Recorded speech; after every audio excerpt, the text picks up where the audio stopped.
My sme tu v koalícii v Európskom parlamente, ktorá rozhoduje o tom, čo sa tu deje. Ak budú vládnuť progresívci, tak ty sa ráno zobudíš v byte, ktorý je príliš malý a ani ho nevlastníš, lebo budeš ekonomicky zdrvený tým, že budeš platiť nové emisné dane, rôzne poplatky, reštrikciám budeš čeliť. Do práce budeš môcť ísť jedine peši, lebo prídeš ešte aj o ten spaľovací motor.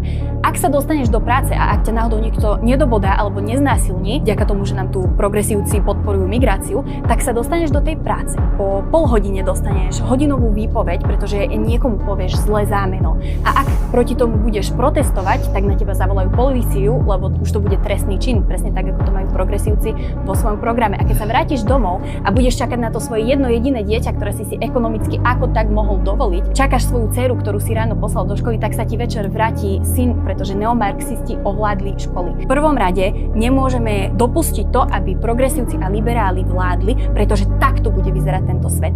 Dostupné bývanie a môcť pracovať alebo podnikať. To sú základné faktory, ktorými môžeme organicky zvýšiť pôrodnosť.